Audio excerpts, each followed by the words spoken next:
The Sea of Galilee shimmered under the morning sun as soft breezes rolled through the hills of Judea. Birds sang their songs over green pastures and olive groves. The world seemed still, but something eternal was about to echo across time. Crowds had followed him from Galilee, Decapolis, Jerusalem, Judea, and beyond the Jordan. They came not just for miracles, but for meaning. Sick and poor, curious and skeptical, they pressed forward, seeking more than healing. They wanted truth, and Jesus, seeing the multitudes, climbed up the mountainside. He sat down. His disciples gathered close, and the multitude waited below, eyes raised to the teacher.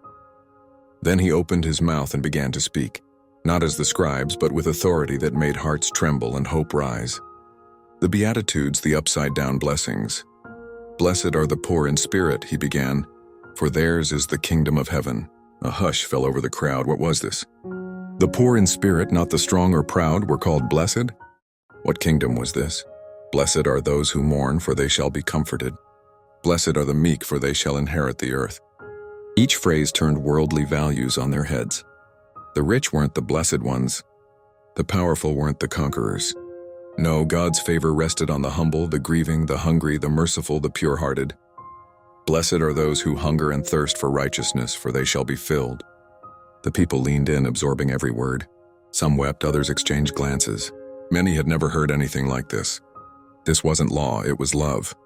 This wasn't judgment, it was grace. Jesus wasn't offering a new set of rules.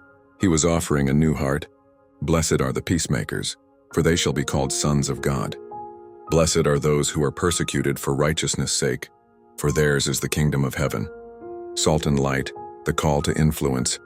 "You are the salt of the earth," he told them. Salt, precious in the ancient world, preserved and flavored. Followers of Jesus weren't just to live quietly. They were to influence the world, preserve truth, bring flavor to a tasteless society. "You are the light of the world. A city on a hill cannot be hidden.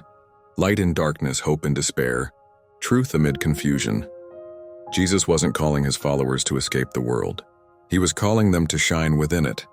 "Let your light so shine before men, that they may see your good works and glorify your Father in heaven." The mountain air carried these words across the hills. Eyes lifted, hearts awakened. Fulfillment of the law, a deeper righteousness.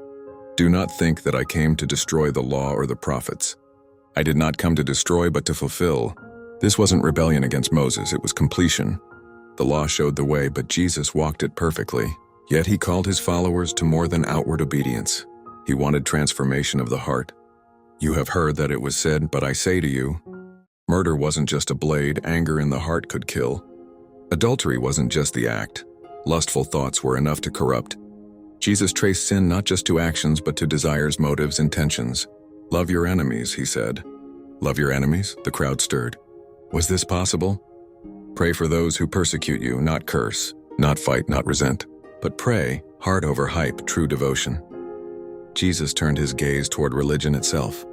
"When you give to the needy, don't sound a trumpet.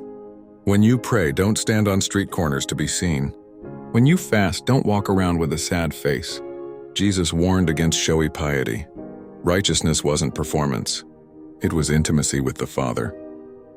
He taught them how to pray, not in lengthy speeches, but in humble trust. "Our Father in heaven, hallowed be your name. Your kingdom come, your will be done." Simple, sacred, not revolutionary. No distant deity. This was Abba, Father. Treasures and trust. A kingdom focus. "Do not lay up for yourselves treasures on earth, but lay up for yourselves treasures in heaven."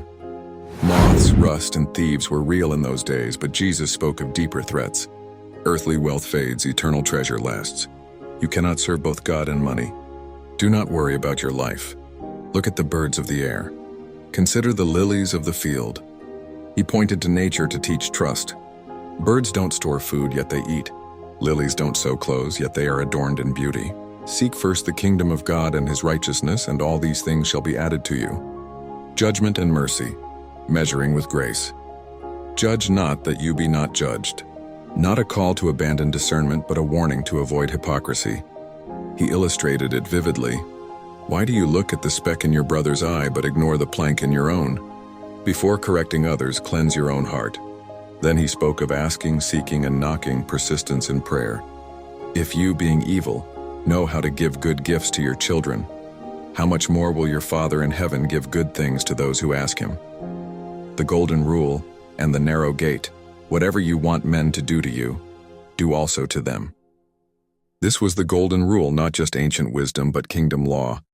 And then came a challenge. Enter by the narrow gate. The wide path leads to destruction. The narrow way is hard, but it leads to life. True discipleship, fruit and foundation. Beware of false prophets, and you will know them by their fruits. Not every religious figure spoke for God. Not every claim of Lord, Lord was true faith. Many will say to me in that day, Lord, didn't we prophesy in your name? And I will declare, I never knew you. The weight of those words stunned the crowd. It wasn't about saying the right things, it was about being known by the Lord. Finally, he ended with a parable that echoed across the hills. Whoever hears these words of mine and does them is like a wise man who built his house on the rock. The rain fell, the floods came, and the winds blew, but it did not fall, for it was founded on the rock. But he who hears and does not do them is like a foolish man who built his house on sand. The storm hits both houses, but only one stands. The aftermath: authority that astonished. When Jesus finished, the crowd was silent, awestruck. They had heard scribes and teachers all their lives, but this was different. This wasn't just information, it was invitation. This was truth wrapped in power, gentleness cloaked in divine authority. They looked at one another, their hearts burning. For on that mountain heaven had spoken, and earth would never be the same.